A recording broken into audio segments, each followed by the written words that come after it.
Hello students, मैं हूं गौरव गोयल। तो आज हम लोग पढ़ते हैं केमिकल बॉन्डिंग में फिफ्थ पार्ट पे चलते हैं। देखो, हम लोग ने जो 4 पार्ट अभी कवर किए हैं उसमें से हम लोग ने समझ लिया है कि आयनिक कोवलेंट बॉन्ड्स के बारे में, टाइप्स ऑफ एटॉमिक बॉन्ड हमने समझ लिए और खासकर हम लेकर चल रहे हैं आयनिक और कोवलेंट बॉन्ड में। और कोवलेंट बॉन्ड को हम ज्यादातर अच्छे से रन करेंगे। जितनी भी थ्योरीज हैं वो कोवलेंट बॉन्डिंग के बेसिस पे ज्यादा है। ठीक है, आयनिक बॉन्डिंग की केवल केटायन और एनायन होता है, तो उसके बेसिस पे जो इलेक्ट्रो अट्रैक्टिव फोर्स लगता है, electrostatic attractive force, that only depends. और उसमें जितने भी जो थ्योरी है, सीएफटी थ्योरी आती है जो बताते हैं कि आयनिक कंपाउंड्स के बेसिस पे बात करती है, वो सॉलिड स्टेट में आप पढ़ोगे, क्रिस्टल फील्ड थ्योरी। तो वो सारी चीज हम बाद में देखेंगे। अभी हम यहाँ पर जो बॉन्डिंग हम 12th लेवल पे देख रहे हैं, 11th लेवल पे जो हम कवर करेंगे, मेंस और एडवांस लेवल और नीट लेवल पे जो कवर करेंगे, वो हम थ्योरीज पढ़ेंगे, बॉन्डिंग थ्योरीज। तो सबसे पहले हम देखेंगे यहाँ पर बीबीटी, बैलेंस बॉन्ड थ्योरी। लेकिन उससे पहले हम समझते हैं कुछ मॉलिक्यूल्स के स्ट्रक्चर्स हम देख लेते हैं यहाँ पर। और सबसे पहले हम देख लेते हैं कि कोई कंपाउंड कितना ज्यादा आयोनिक है और कितना ज्यादा कोवलेंट है। उसके बेसिस पे हम थोड़ा सा बात कर लेते हैं। अगर हम यहाँ पर बात करें ऑन द बेसिस ऑफ कि कौन ज्यादा कंपाउंड आयनिक है, कौन ज्यादा कोवलेंट है, इसके लिए फैजान ने एक रूल बताया था, that is called Fajans rule. Fajans rule, Fajans ने क्या बताया था?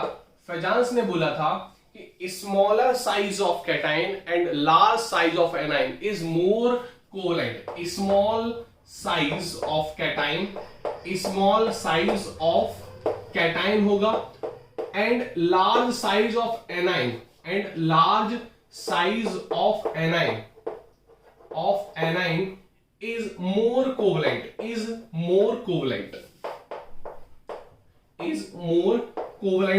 हम देखेंगे वो कोवलेंट मॉलिक्यूल होगा। तो अब यहां पर इसका जस्ट रेसिप्रोकल क्या हो जाएगा? आयोनिक। इसका जस्ट उल्टा क्या हो जाएगा? Ionic. Small size of cation and large size of anion. अगर यहां पर हम क्वेश्चंस की बात करें, जैसे हमने एक क्वेश्चन लिया था पहले कि NaF, NaCl, NaBr और NaI, अब इसमें कौन सा जो एटम है, जो मॉलिक्यूल है, वो कौन सा आयनिक ज्यादा है? इनमें से कौन सा हम आयनिक बोलेंगे? तो यहां पर जो कैटायन है, ये कैटायन तो हमारे सब सेम है, कांस्टेंट है सारे कैटायंस। अब यहां पर जो वेरिएशन हो रहा है वो हो रहा है एनाइन का। तो यहां पर जो कंडीशन है, small size of cation, large size of anion is more covalent. तो एनाइन जो है वो लार्ज साइज का होना चाहिए, तो वो ज्यादा कोवलेंट होगा। ठीक है, तो यहां पर जो लार्ज साइज ऑफ एनाइन आ रहा है, इट इज मोर कोवलेंट। तो अगर हम कोवलेंट का ऑर्डर बताएं तो कोवलेंट इज दैट, ये हमारा कोवलेंट ऑर्डर हो गया। ठीक है, order of covalent, order of covalent.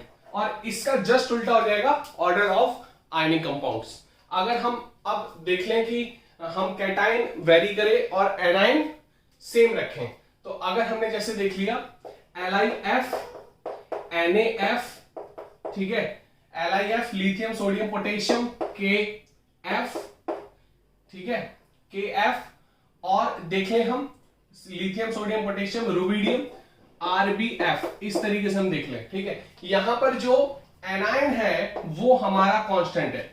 अब चेंज क्या हो रहा है यहां पर? कैटाइन। अब यहां पर देखा था कि small size of cation is more covalent. Small size बताता है कैटाइन का इज मोर कोवलेंट, तो स्मॉल साइज में lithium is more covalent.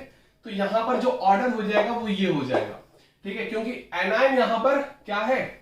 A9 जो है वो क्या है? सेम है, कांस्टेंट है, और कैटाइन में चेंज हो रहा है। तो साइज जो है lithium sodium potassium rubidium caesium, ये हमारा फर्स्ट ग्रुप के एलिमेंट्स हैं, फर्स्ट ग्रुप के मेटल्स हैं।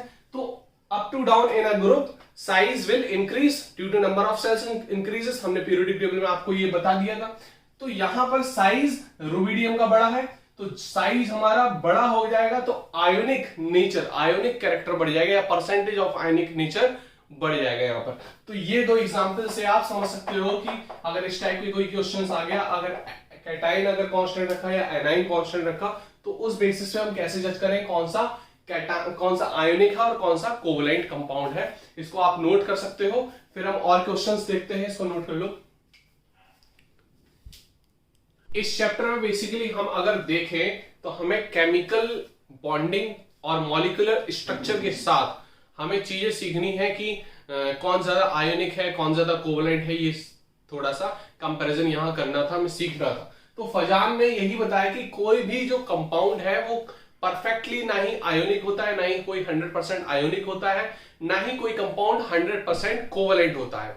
यहां पर रिलेटिवली देखते हैं चीजें कि कौन ज्यादा आयोनिक है, कौन ज्यादा कोवलेंट है। इस बेसिस पे जैसे हम बोल सकते हैं कि कोई किसी को हम ये नहीं बोल सकते कोई लंबा है कोई छोटा है, या कोई मोटा है कोई पतला है। हम देखते हैं कंपैरिजन। अगर हम खड़े हैं, अगर हमसे कोई लंबा है तो वो लंबा कहलाएगा, अगर हम खड़े हैं हमसे कोई छोटा है तो मैं लंबा कहलाऊंगा। तो यहां पर लंबा छोटा ये सारा चीज रिलेटिवली काम करती है। इसी तरीके से अगर हम एसिड बेस की बात करें तो कोई कंपाउंड, जैसे हमने बात की H2SO4, तो H2SO4 क्या कहलाएगा? सिंपल एक कंपाउंड कहलाएगा। उसको हम ना ही एसिड बोल सकते ना ही बेस बोल सकते। लेकिन H2SO4 को जब हम पानी में डालेंगे एज अ सॉल्वेंट, तो वो पानी सॉल्वेंट रहेगा, तो फिर जब वो पानी में H+ रिलीज करेगा तो पानी के रिलेशन में वो क्या है? एक एसिड का बिहेव कर रहा है, एसिड का बिहेव कर रहा है। लेकिन अगर H2SO4 हमने HClO4 के कंपेयर में डाल दिया, उसमें हमने एज अ सॉल्वेंट डाल दिया, तो HClO4 और ज्यादा एसिडिक है H2SO4 से, तो वो वहां पर एसिड कहलाएगा और H2SO4 फिर बेस हो जाएगा, वो सल्फ्यूरिक बेस हो जाएगा।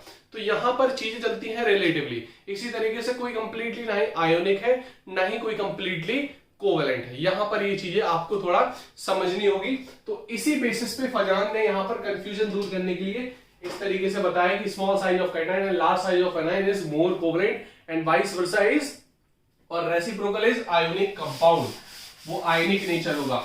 अगर यहीं पर अगर हम कुछ कंपाउंड्स और देख लें रिलेटिवली कि कौन ज्यादा आयोनिक है कौन ज्यादा कोवेलेंट है, तो वो आप लोग अब बता सकते हैं अच्छे से।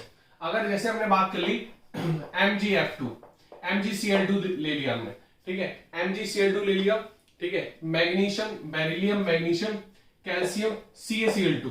अगर इन दोनों में कंपेयर करें कि कौन ज्यादा आयनिक है और कौन ज्यादा कोवेलेंट है, ठीक है, तो यहां पर जो एनायन है वो कांस्टेंट है, लेकिन कैटायन यहां पर अलग अलग है।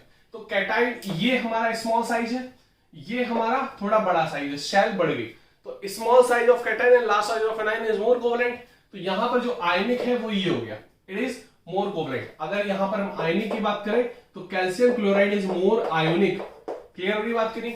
ऐसे अगर हम देख लिया जिंक, कैडमियम, मरकरी में, जिंक, कैडमियम और मरकरी, तो इसमें ये क्वेश्चन पूछा जाता है काफी। तो अगर हमने ले लिया ZnCl2, CdCl2 और HgCl2, ये डी ब्लॉक के एक ही ग्रुप के D10 वाले कंपाउंड है, मतलब डी कॉन्फ़िगरेशन जिसमें 10 D10 वाला है, तो वो एक ही ग्रुप के जिंक, कैडमियम, मरकरी।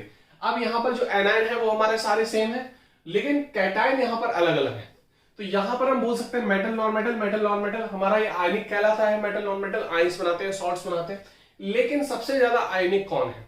तो सबसे ज्यादा आयनिक कौन सा कहलाएगा? जिसका साइज क्या हो जाएगा? बड़ा हो जाएगा, ठीक है। Small size of cation is more covalent. तो लार्ज साइज ऑफ एनायन क्या है? यहाँ पर large size of cation mercury का होता है, क्योंकि जिंक, कैडमियम, मरकरी ये साइज हमारा बढ़ता है up to down in a group. Clear? तो मरकरी का हमारा साइज क्या होगा? बड़ा होगा, तो ये हमारा मोर आयोनिक होगा। फिर then CdCl2, then zinc chloride. तो इस तरीके से ये कुछ एग्जांपल्स आप नोट कर सकते हो और इसके बेसिस पे हम बता सकते हैं। अब हम देखते हैं स्ट्रक्चर, देख लेते हैं कुछ कंपाउंड्स के जो बहुत ज्यादा इंपॉर्टेंट है, जो मैटर करते हैं, ठीक है, इसको नोट कर सकते हो। अब देखो, अब हमें स्ट्रक्चर्स कुछ समझने हैं, बेसिक स्ट्रक्चर। जैसे हम बात करें, हमने लुईस थ्योरी पढ़ ली और लुईस के हिसाब से हमने उसकी ऑक्टेट रूल पढ़ लिया, हमने एक्सपेंडेड ऑक्टेट भी पढ़ लिया और कम ऑक्टेट वाले भी पढ़ लिए। ये सारे हमारे एक्सेप्शन में आ जाते हैं, ठीक है, उसकी लिमिटेशंस में आ जाते हैं। अगर हम बात करें CH4 की, तो CH4 का स्ट्रक्चर बनेगा कैसा? हमने आपको बताया था पिछले लेक्चर में कि जो सेंट्रल एटम है वो जितने भी उसके सराउंडेड एटम्स हैं, ठीक है, जितने भी सराउंडेड एटम्स हैं वो स्टेरिक नंबर बोलते हैं बेसिकली उसको। तो वो एक ऐसा फॉर्म बनाए 3D में कि जो स्टेबलाइज हो। तो CH4 का जो मैंने स्ट्रक्चर उस दिन आपको बताया था, ये हमारा कुछ ऐसा टेट्राहेड्रल टाइप का स्ट्रक्चर बना लेता है। ऐसा बना लेता है टेट्राहेड्रल। तो टेट्राहेड्रल जो स्ट्रक्चर बनाएगा हमारा ऐसे, ठीक है, टेट्राहेड्रल जो स्ट्रक्चर बनाएगा तो इस फॉर्म में ये हो जाएगा। क्लियर हो रही बात की नहीं? ये इस फॉर्म में हो जाएगा। क्लियर? तो ये हमारा कुछ इस फॉर्म में हो जाएगा। अगर हमने ये ऐसे ले लिया, ठीक है, ये ऐसे बना लो, ये ऐसे कर लो, ठीक है, ये नीचे हो गए 3, ठीक है, और एक हमारा ऊपर ऐसे आ जाएगा, ठीक है, ये इस फॉर्म में। तो जो एंगल होगा इसके बीच का दैट इज 109, इसके बीच का जो ऊपर होगा ऐसे उसका 109, ठीक है, इसका 109 और इसका 109, ऐसे ऐसे होगा, ठीक है। इसको हम और सिंप्लीफाई करके आपको बता सकते हैं कि ये हमारा इस तरीके से हो जाएगा, या देखो इसको इस तरीके से ले सकते हैं, ठीक है, ये ऐसे, ठीक है। अब अगर हम बात करें ये वाला एक प्लेन में रहेगा, ये वाला एक प्लेन में रहेगा ऐसे, टेट्राहेड्रल की बात करें ये वाला एक प्लेन में रहेगा ऐसे, और ये वाला एक प्लेन में रहेगा, ठीक है। तो कुछ इस तरीके से देख सकते हैं, ये वाला एक प्लेन में रहेगा, ठीक है, और ये वाला एक प्लेन में रहेगा ऐसे, ठीक है। ये अलग प्लेन है, ये अलग प्लेन है, तो इस तरीके से चीज में रहेगा ये, ठीक है। ये जैसे हमने मान लिया ये एक प्लेन में है और ये एक प्लेन में है, तो इस तरीके से चीजें रहेंगे, और इनके बीच का जो एंगल होगा वो कितना होगा 109 डिग्री 28 मिनट, इस तरीके से 109 डिग्री 28 मिनट सारे। तो ये एक स्टेबलाइज फॉर्म बना लेगा अपने आप में। अगर यहीं पर अगर हम बात करें कि इसकी जगह, ठीक है, सेंट्रल एटम की जगह यहां पर नाइट्रोजन आ गया, तो ये लोन पेयर आ गया, यहां पर क्या आ गया लोन पेयर। अब ये तो बना, ये नीचे इस तरीके से बना था, अब ये जो लोन पेयर है वो थोड़ा सा फ्री रहता है, ये बंधा तो नहीं है, ठीक है, ये इस तरीके से था, ठीक है। तो ये जो लोन पेयर है ये हमारा फ्रीली है, मतलब इसी एटम से बना हुआ है। ये जो इलेक्ट्रॉन्स हैं, ये जो बॉन्ड पेयर इलेक्ट्रॉन्स हैं, ये दो न्यूक्लियस से बंधे हुए हैं, ये कहलाते हैं हमारे लोकलाइज्ड इलेक्ट्रॉन। क्या कहलाते हैं? Localised electron pair. क्या कहलाते हैं? लोकलाइज्ड इलेक्ट्रॉन पेयर, ठीक है। और ये जो कहलाता है ये हमारा बड़ा है, ठीक है, ये फैल जाएगा, ये डीलोकलाइज्ड होता रहता है क्योंकि ये फ्रीली है थोड़ा सा, डीलोकलाइज्ड इलेक्ट्रॉन पेयर, क्लियर। तो ये जो फ्रीली है इसकी वजह से ये इलेक्ट्रॉन्स, ये भी इलेक्ट्रॉन पेयर है, ये भी इलेक्ट्रॉन पेयर है, तो ये लोन पेयर जो है वो बॉन्ड पेयर को क्या करेगा, थोड़ा सा रिपेल करेगा, इसकी वजह से इसका साइज क्या हो जाएगा, थोड़ा सा रिड्यूस हो जाएगा, ठीक है, रिड्यूस हो जाएगा इसका साइज। तो इसका साइज जो बनेगा वो बनेगा कुछ इस तरीके से, ठीक है, ये, ठीक है। तो इसको बोलते हैं पिरामिडल। क्या बोलते हैं इसको? पिरामिड टाइप का बना लिया इसने। क्या बना लिया? पिरामिड टाइप का, ऐसा। तो इसको बोलते हैं पिरामिड, इसको बोलते हैं पिरामिड या पिरामिडल शेप, क्लियर। इस तरीके से अगर यहीं पर हम सेंट्रल एटम और बदल दें, अगर हमने सेंट्रल एटम यहां पर ले लिया ऑक्सीजन, तो ऑक्सीजन में जो है वो दो लोन पेयर आ जाते हैं। ऑक्सीजन में क्या है? दो लोन पेयर। तो यहां पर ये H और यहां पर ये एक प्लेन की चीज बची, मतलब दोनों प्लेन हमने बताया था, जो इस तरीके से प्लेन था, एक ये वाला प्लेन और ये वाला प्लेन, तो इन दोनों में हमारा लोन पेयर हो गया। अब ये बचा अकेला, तो ये कौन सा है? वी शेप टाइप का बचा। कौन सा? वी शेप, ठीक है। तो ये है लोन पेयर, ये तो फ्रीली है, ये क्या है? डीलोकलाइज्ड है, तो इसको और रिपेल करेंगे। यहां पर जो एंगल है ये रिड्यूस हो गए, ये लोन पेयर क्या करेगा? इसको रिड्यूस करेगा, बड़ा है, रिड्यूस कर देगा। रिड्यूस कितना किया यहां पर? 2 डिग्री, तो इसका कितना हो गया? 107 डिग्री 28 मिनट, अप्रोक्सीमेटली 2 डिग्री यहां पर कम कर देता है, तो ये कितना हो गया? 107.28 मिनट। अब यहां पर एक और लोन पेयर आ गया, जब हमने सेंट्रल एटम ऑक्सीजन रख लिया, ठीक है, वाटर वाला केस आ गया, तो यहां पर ये और रिपेल करेगा, तो वी शेप में हमारा ये वी शेप जो होगा, एंगल होगा, ये 105 डिग्री 28 मिनट हो जाता है, अप्रोक्सीमेटली 105 डिग्री 28 मिनट। क्लियर हो रही बात की नहीं? समझ में आ रही बात की नहीं?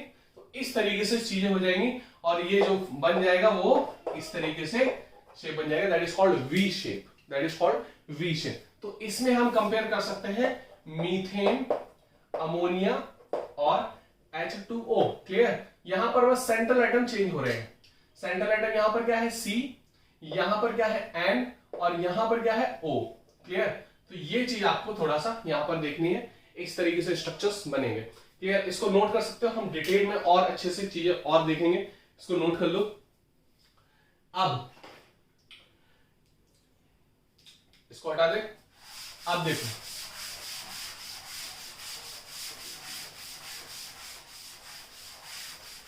यहां पर हम देख लेते हैं थोड़े से टफेस्ट स्ट्रक्चर, कुछ ऑक्सो एसिड्स टाइप के, जैसे हमने बात कर ली H2SO4, ठीक है, सिंपल हमने एग्जांपल, हमने ये इसलिए बता रहे हैं आप थोड़ा सा स्ट्रक्चर बनाना सीख जाओगे, कैसे हमें बनाने हैं, ठीक है। अगर हमने बात कर ली H2SO3, H2SO3, ठीक है, ये दो स्ट्रक्चर हम देखते हैं पहले। देखो H2SO4 सल्फर की जो वैलेंसी होती है वो कितनी होती है 2,8,6 होता है वैलेंस इलेक्ट्रॉन। तो मैक्सिमम जो वैलेंसी है, मतलब मैक्सिमम ऑक्सीडेशन स्टेट है, वो सल्फर की 6 जा सकती है। तो यहां पर हम देखेंगे कि सल्फर के साथ अगर ऑक्सीजन बहुत ज्यादा है तो डबल बॉन्ड O तो कंपलसरी है, लगना है, डबल बॉन्ड O कंपलसरी है, लगना है, और O के साथ यहां पर OH लगेगा, ये याद रखना। ये इस तरीके से चीजें, और स्ट्रक्चर जो है वो सिमेट्रिकल बनाना है। सबसे पहली कंडीशन, स्ट्रक्चर में सिमेट्री होनी चाहिए। तो ये दोनों तरफ OH है। अब एक O बचा है यहां पर, ये इस तरीके लगे, ये सिमेट्री बन गई हमारी, ठीक है। क्या बन गई? सिमेट्री तैयार हो गई। अगर हम यहीं पे बात करें इसकी, तो सल्फर हो गया, ये डबल बॉन्ड O तो लगना है अगर 2 से ज्यादा ऑक्सीजन है यहां पर। अब यहां पर ये OH और ये OH, इस तरीके से चीजें रहेंगी। क्लियर होगी ना बात? अब यहां पर ये चीजें हमें क्लियर हो गई हैं। अब देखो एक चीज, अगर हम देखें तो ऑक्सीजन, अगर यहां पर ऑक्सीडेशन स्टेट की बात करें तो ऑक्सीजन हमने बताया था आपको मोल कॉन्सेप्ट में भी, ठीक है। तो हम कैसे इसको ऑक्सीडेशन स्टेट निकालें सेंट्रल एटम की, ठीक है। स्ट्रक्चर बनाना हमें आ गया, ठीक है। स्ट्रक्चर हमने कैसे बनाए? लुईस डॉट स्ट्रक्चर से बोल सकते हो। यहां पर 2, यहां पर 2, यहां पर 1, यहां पर 1। क्लियर? ये सल्फर का हम देख रहे हैं, ठीक है। ऑक्सीजन का क्या होता है, हमने ये आपको बताया था। तो ऑक्सीजन का ये हमारा इस तरीके से, ठीक है, ये हमने देख लिया था। अब यहां पर ऑक्सीजन का हम बात करें, ये देख लो, ये 6 इलेक्ट्रॉन होते हैं ऑक्सीजन में भी, आपको पता है। क्लियर हो गई बात कि नहीं? ऑक्सीजन में 6 इलेक्ट्रॉन होते हैं। ऑक्सीजन चारों तरफ आपको रखना है, क्योंकि 4 है इसमें, रख दिए। ऑक्सीजन यहां भी हमें 4 रखना है, ठीक है। अब ऑक्सीजन को ऑक्टेट कंप्लीट करने के लिए, ऑक्सीजन को ऑक्टेट कंप्लीट करने के लिए 2 इलेक्ट्रॉन इससे लेगा, ये 2 इलेक्ट्रॉन इससे लेगा। सेंट्रल एटम को सबसे बाद में बैलेंस करना है, सेंट्रल एटम को सबसे बाद में खुश करना है, ठीक है। तो ये क्लियर हो गया। हाइड्रोजन को बैलेंस कर लो। हाइड्रोजन पहली शेल में 2 इलेक्ट्रॉन होते हैं। पहली शेल में कितने इलेक्ट्रॉन होते हैं सबको पता है, 2 इलेक्ट्रॉन होते हैं। तो हाइड्रोजन में तो 1 है, 1 इलेक्ट्रॉन और चाहेगा, बस इससे ज्यादा उसको कोई मतलब नहीं होगा, तो 1 इलेक्ट्रॉन वो और लेगा। क्लियर? अब हमने ये थोड़ी चीज देख ली। अब हम बचा है ऑक्सीजन। ऑक्सीजन को देखते हैं। तो ऑक्सीजन क्या करेगा, 1 इलेक्ट्रॉन इससे, 1 इलेक्ट्रॉन इससे, इसमें भी 8 कंप्लीट कर लिए। क्लियर होगी बात? इस ऑक्सीजन को भी खुश कर दो, इस ऑक्सीजन को भी खुश कर दिया, इसके भी 8 कंप्लीट हो गए। हमने यहां पर बैलेंसिंग कर ली। अब जो सल्फर की बात है, ये हमने बताया था आपको, सल्फर क्या करेगा, जितने जितने भी इलेक्ट्रॉन से लिए हैं वो सब लेगा, इससे सब लेगा। क्लियर हो रही बात करी? तो अब क्या करेगा, ये 6 तो इसके पास थे। ये अगर हम ऑक्टेट की बात करें तो ऑक्टेट के लिए ये इतना करेगा, लेकिन ये इतना नहीं करता, ये एक्सटेंड होता है। क्या होता है? एक्सटेंड, इस तरीके से, ठीक है। ये यहां भी एक्सटेंड हो जाता है, इसीलिए तो ये इस टाइप का स्ट्रक्चर बनता। अब यहां पर देखो 4 इलेक्ट्रॉन की शेयरिंग हो रही, 4 तो डबल बॉन्ड, 4 इलेक्ट्रॉन की शेयरिंग हो रही डबल बॉन्ड, 2 इलेक्ट्रॉन की शेयरिंग हो रही सिंगल बॉन्ड, 2 इलेक्ट्रॉन की शेयरिंग हो रही सिंगल बॉन्ड, 2 इलेक्ट्रॉन की शेयरिंग हो रही सिंगल बॉन्ड, 2 इलेक्ट्रॉन की शेयरिंग हो रही सिंगल बॉन्ड। इस तरीके से ये स्ट्रक्चर बनाएगा, ये इस तरीके से तैयार हो जाएगा। क्लियर हो रही बात कि नहीं? सेम एज दैट, इस तरीके से इसका भी बनेगा, ठीक है। क्लियर हो रही बात कि नहीं? बना सकते हो स्ट्रक्चर, बहुत इजी है, तो इसको नोट कर सकते हो। और कुछ स्ट्रक्चर्स हम देंगे आपको, तो बना लेना, हम साथ साथ क्वेश्चंस में आपको देते आएंगे।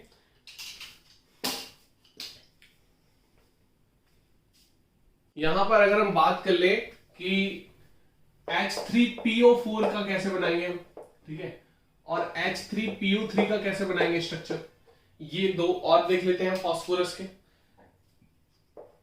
अब इसमें देखो H3PO4 में देखो फास्फोरस की जो वैलेंसी होती है, एटॉमिक नंबर कितना होता है 2,8,5 मतलब 15 होता है।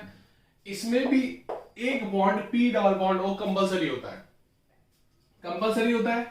अब यहां पर देखना क्या है कि ये 3 O है 3 H है, कुछ इस तरीके से बन जाएगा, फिर 3 O और 3 H कुछ इस तरीके से फॉर्म हो जाएगा।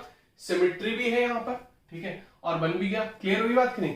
ये 3 ऐसे हो गए और एक डबल बॉन्ड O ऊपर हो गया, मतलब टेट्राहेड्रल टाइप का स्ट्रक्चर बन गया, ठीक है। अब देखो अगर हमें इसकी लुईस डॉट स्ट्रक्चर देखना है तो वो भी आप बना सकते हो, ठीक है, वो आप इजीली बना सकते हो।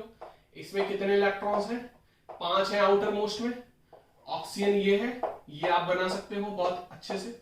और ये हाइड्रोजन है। ठीक है, यहां पर हम सिंपली बात कर ले, ऑक्सीजन एक है, ये इस तरीके से फॉर्म कर रहा है और ये इस तरीके से। क्लियर? अगर यहां पर बात करें तो O ये इस तरीके से फॉर्म कर रहा है और ये इस तरीके से फॉर्म कर रहा है। ठीक है, यहां पर H है। अब ये तो H पहले सारे बैलेंस कर लो, क्योंकि ये क्या है, ये 2 इलेक्ट्रॉन्स होते हैं आउटर मोस्ट, जो पहली शेल है उसमें 2 इलेक्ट्रॉन्स होते हैं। ठीक है, तो ये H तो आप बैलेंस कर लो। क्लियर? हमने H बैलेंस कर लिया।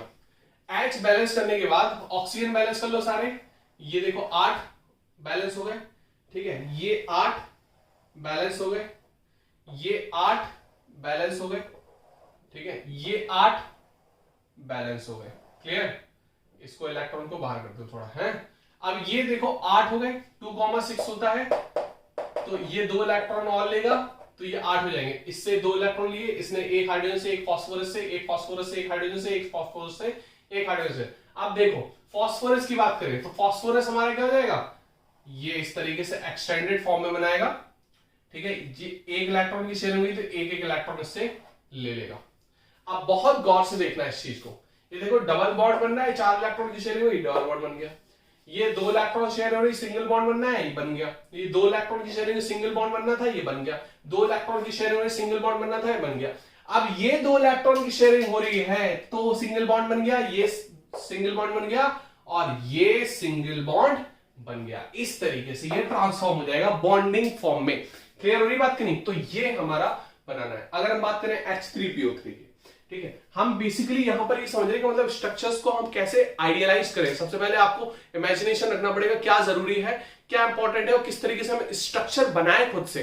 कोई मॉलिक्यूल का स्ट्रक्चर हम कैसे बनाए, है ना, कॉपी पे पेन के यूज से हम कैसे, किस तरीके से हम पेन चलाएं कॉपी पे, कैसे स्ट्रक्चर को हम फॉर्म करें, तो उसके लिए कुछ टर्म समझने होंगे। तो फास्फोरस और सल्फर के सारे स्ट्रक्चर्स आप बना सकते हो, क्योंकि सबसे पहले आपको सेंट्रल एटम सिलेक्ट करना पड़ता है। हमने सेंट्रल एटम हम सिलेक्ट कर लेते हैं, फिर उसके हिसाब से चीज चलते जाते हैं। ये आपको तब स्ट्रक्चर बनाना, तब फिनिशिंग आएगी स्ट्रक्चर बनाने, जो आप प्रैक्टिस करोगे। आप जितने ज्यादा स्ट्रक्चर आप बनाते जाओगे, उतनी ज्यादा प्रैक्टिस होगी, उतने ज्यादा फिनिशिंग आएगी और फिर कर सकते हो, आप इजीली बना सकते हो। तो हमने बताया कि फास्फोरस का डबल बॉन्ड ये बनता ही बनता है। इतनी बात क्लियर होगी, आपकी समझ में आ गई होगी बात। अब आपको क्या करना है कि यहां पर OH बनता है, ये OH छोड़ दो तो H बना दो इसको, और ये OH बन जाता है इस तरीके से। क्लियर? ये हमें समझना है। यहां पर हमारे केवल 3 ऑक्सीजन है, तो P डबल बॉन्ड हो तो कंपलसरी है, P डबल बॉन्ड हो बनना ही बनना है। क्लियर? अब ये H हमारा आ जाएगा इस तरीके से। तो ये तो आप सिंपली कर सकते हो बहुत इजीली, है ना। इसका लुईस डॉट स्ट्रक्चर आप बना सकते हो, बना देना इसको। लुईस डॉट स्ट्रक्चर बना दे, चलो बना देते हैं, आगे के सारे बना लेना। अब देखो ये 5 पहले इलेक्ट्रॉन्स फास्फोरस के बना लो आप, क्योंकि 285 होता है तो 5 इलेक्ट्रॉन्स आप बना लिए। ये हाइड्रोजन में 1 होता है। यहां पर अगर हम बात करें तो ऑक्सीजन में 1 2 3 4 5 6, और ये यहां पर हाइड्रोजन में 1। अब यहां पर हाइड्रोजन में 1 है डायरेक्ट। अब देखो ऑक्सीजन को पहले, हाइड्रोजन को बैलेंस कर लो। हाइड्रोजन को हमने बैलेंस कर लिया, ये हाइड्रोजन को हमने खुश कर दिया। अब बचा क्या, बचे हमारे ऑक्सीजन। अब फिर हम ऑक्सीजन को देखते हैं। तो ऑक्सीजन हमारा एक एक इससे लेगा, ये खुश हो गया, और ये ऑक्सीजन खुश हो गया, और ये ऑक्सीजन भी खुश हो गया। अब बचे हमारे फास्फोरस भैया।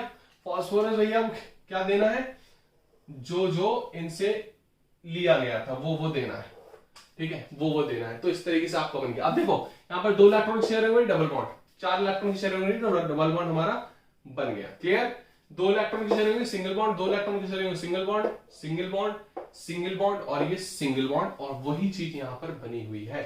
क्लियर हो रही बात की नहीं? तो आप नोट कर सकते हो स्ट्रक्चर कैसे आइडियलाइज करें, कैसे बनाएं। ठीक है, क्लियर हो रही बात की नहीं? अब आपको हम क्वेश्चन देते हैं, आप घर पे स्ट्रक्चर बनाना। H2S2O7, H2S2O8, ये बना लेना। ठीक है, और H, ये इसमें से देखो हम ये स्ट्रक्चर आपको बता के बना सकते हैं। ये आपको समझना है, ये वाला एक बार हम देख लो। लुईस डॉट स्ट्रक्चर आप खुद ही बना लेना घर पे। देखो इस तरीके से क्या करना है, जैसे हमने सल्फर है, ठीक है, तो यहां पर ऑड आ गया, ऑक्सीजन O7 है तो ऑड आ गया, तो एक सल्फर 2 है यहां पर, तो एक तो आपको सल्फर के बीच में रखना है ताकि सिमेट्री बनी रहे। अब हमें तीन तीन ऑक्सीजन बट गए किसमें, दोनों सल्फर में। तो आपको पता है ये डबल बॉन्ड हो ये डबल बॉन्ड हो तो कंपलसरी है। क्लियर हो रही बात कि नहीं, समझ में आ रही बात। अब देखो ये डबल बॉन्ड हो ये डबल बॉन्ड हो भी जरूरी हो जाएगा फिर, क्योंकि ऑक्सीजन बहुत ज्यादा है और यहां पर 2 हाइड्रोजन और 2 ऑक्सीजन बचे, तो ये इस तरीके से बैलेंस हो जाएगा। देखो सिमेट्री इज मोस्ट इंपॉर्टेंट और सल्फर में डबल बॉन्ड ओ जरूरी है। ऑक्सीजन अगर ज्यादा है तो डबल बॉन्ड ओ और बनाना है। आपको ये समझना है कि सल्फर के जो है 6 हाथ है, अगर ऑक्सीजन ज्यादा है तो 6 हाथ वहां पर बनेंगे 2 2 4 1 5 1 6।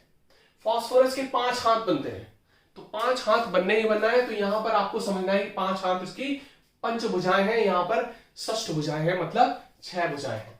ठीक है, अब आप ये बना लेना। अब ऑक्सीजन जितने भी एक्स्ट्रा आते जाएंगे इन दोनों के बीच में आते जाएगा। ये ऑक्सीजन का इस तरीके से बॉन्ड आएगा बीच में, इसको बोलते हैं परऑक्सी बॉन्ड। क्या बोलते हैं, परऑक्सी बॉन्ड। क्लियर, क्या बोलते हैं, परऑक्सी बॉन्ड। यहां पर ऑक्सीजन की ऑक्सीडेशन स्टेट होती है -1, क्योंकि अगर खुद का एलिमेंट खुद से टूट रहा है, देखो अगर हम HH की बात करें, अगर खुद का एलिमेंट खुद से टूट रहा है, यहां पर कोई ऑक्सीडेशन स्टेट नहीं आती। ऑक्सीडेशन स्टेट कब आती है, जब एक इलेक्ट्रॉन ऐसे एक इलेक्ट्रॉन कहीं शिफ्टिंग हो रही है, इलेक्ट्रॉन नेगेटिविटी डिफरेंस है, तब यहां पर नेगेटिव यहां पर पॉजिटिव। अब जहां पर सेम है वहां पर अगर टूट रहा है तो कोई ऑक्सीडेशन स्टेट नहीं शो करते हैं, तो यहां पर कोई ऑक्सीडेशन स्टेट शो नहीं होगी। ये किसी अदर से टूटेगा, ये X से जुड़ा था, ये X से जुड़ा था, ये किसी और से टूटेगा। जैसे हम बात करें हाइड्रोजन परऑक्साइड की, ठीक है, तो हाइड्रोजन से जुड़ा है तो ये +1 ये -1, ये तोड़ दो तो ये +1 ये -1, लेकिन यहां पर खुद से कुछ नहीं आएगा। ठीक है, तो ये इसका क्या जाएगा, O2 2 नेगेटिव, मतलब एक ऑक्सीजन में -1 आएगा। ठीक है, इसको बोलते हैं परऑक्साइड आयन। क्या बोलते हैं, परऑक्साइड आयन। क्लियर, तो इस तरीके से आपको बनाना है, ये इसमें आ जाएगा और नोट कर सकते हो बहुत अच्छे से, आराम से नोट करो, अच्छे से धीमे धीमे से कवर करते हुए हम चलते हैं। तो अगर कोई पूछ ले यहां पर कि हमें ऑक्सो एसिड्स पता करने हैं, ऑक्सो एसिड्स के स्ट्रक्चर बनाओ, तो फास्फोरस सल्फर के ऑक्सो एसिड्स आपने देख लिए कि फास्फोरस और सल्फर के कैसे हम ऑक्सो एसिड्स बनाएं। अब यहां पर हम एक चीज और देख लेते हैं, एक चीज और समझने की है कि अगर जैसे हम फॉर्मल चार्ज, मैंने निकलवाया था एक फॉर्मूला की फॉर्मल चार्ज हमें कैसे निकालते हैं। तो फॉर्मल चार्ज के लिए हमने आपको फॉर्मूला बताया था कि वैलेंस शेल इलेक्ट्रॉन है, उससे आपको माइनस करना है बॉन्ड पेयर इलेक्ट्रॉन जो हाफ है, माइनस लोन पेयर इलेक्ट्रॉन। ये फॉर्मूला बना हुआ था। एक चीज और ट्रिक से समझते हैं, जैसे हमने बात की नाइट्रोजन, तो नाइट्रोजन में यहां पर 3 बॉन्ड बन सकते हैं हाइड्रोजन जो बनाते हैं अमोनिया में।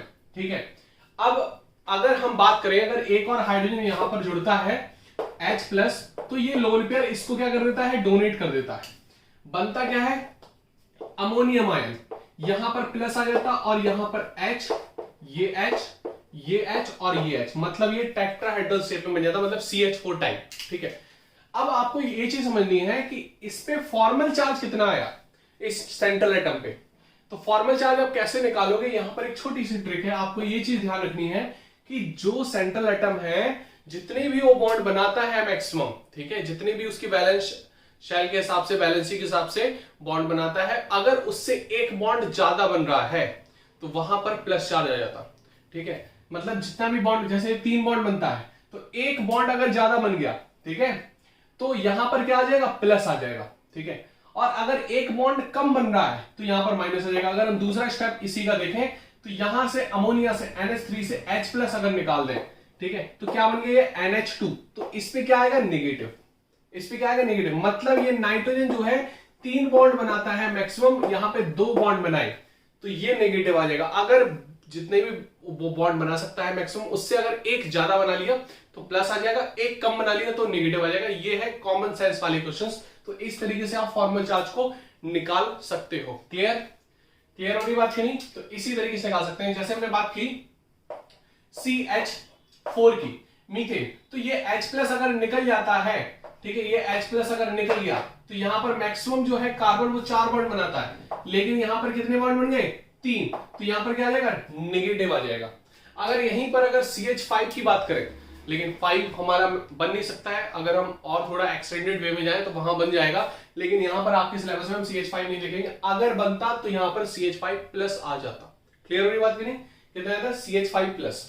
अगर यहां पर एक चीज और बात करें, जैसे हमने एक एग्जांपल ले लिया PCl5, तो PCl5 जो है वो अगर PCl6 बना रहा है, क्या बना रहा है PCl6, तो फास्फोरस पे क्या आ जाएगा प्लस, क्योंकि फास्फोरस जो है वो मैक्सिमम 5 बॉन्ड बना सकता है, यहां पर 6 बॉन्ड बन रहे हैं, Cl6 जुड़ रहे हैं तो प्लस आ गया। अगर यहां पर PCl4 आ गया तो फास्फोरस पे क्या आएगा नेगेटिव आएगा, फास्फोरस पे क्या आएगा नेगेटिव आएगा। आपको इस तरीके से चीजें को समझनी है कि अगर मैक्सिमम बॉन्ड बन जाते हैं एक तो प्लस आ जाएगा और मिनिमम बन गया उसका तो नेगेटिव आ जाएगा। इस तरीके से चीजें हम समझ सकते हैं, इसको नोट कर लो, ठीक है। और हमें जो समझना था ऑक्सो एसिड्स के स्ट्रक्चर वो हमने देख लिए। अब जो हम सारे स्ट्रक्चर समझेंगे बीवीटी और वेस्पर थ्योरी के बाद हम सारे स्ट्रक्चर्स कवर करेंगे, लेकिन अभी हमने कुछ आपको हिंट दे दी कि किस तरीके से आपको स्ट्रक्चर्स के बारे में सोचना है, किस तरीके से स्ट्रक्चर को समझना है, कैसे बनाना है। शुरुआत में पेन मतलब सीधे देख के ये घबराना नहीं है कि स्ट्रक्चर ऐसा इसका कैसे बनेगा, ठीक है। तो वो आपको थोड़ा सा समझना है यहाँ पर कि स्ट्रक्चर्स को आपको पहले समझना है सेंट्रल एटम क्या होगा। सेंट्रल एटम हमारा एक होता है, ठीक है, मैक्सिमम केस में एक होता है। अगर ज्यादा आ गया मतलब फिर सभी में आपको 2 2 3 3 देखेंगे, जैसे H2H2O7। तो यहां पर हमें देखना है पहली कंडीशन एक होना चाहिए, अगर एक के साथ साथ अगर एक नहीं है तो दूसरी कंडीशन फिर क्या है कि उसके मैक्सिमम हाथ होने चाहिए। जैसे सल्फर के 6 हाथ है, फास्फोरस के 5 हाथ है, तो मैक्सिमम हाथ जो इसके होंगे, मैक्सिमम वो बॉन्ड बना सकता है, उसको हम सेंट्रल एटम ले लेंगे। तो 2 कंडीशन है, पहला एक तो सिंगल होना चाहिए, ठीक है। अगर ये कंडीशन नहीं है तो आपको दूसरी कंडीशन से पहचानना है कि वो क्या है, उसके मैक्सिमम हाथ हो, ठीक है, उसके मैक्सिमम हाथ हो मतलब मैक्सिमम बॉन्ड वो बना सकता है। ये 2 कंडीशन समझ जाओगे तो स्ट्रक्चर्स बनाने में काफी ज्यादा आसानी हो जाएगी, ठीक है। इसको नोट कर सकते हो। नेक्स्ट लेक्चर में हम देखेंगे बीवीटी थ्योरी।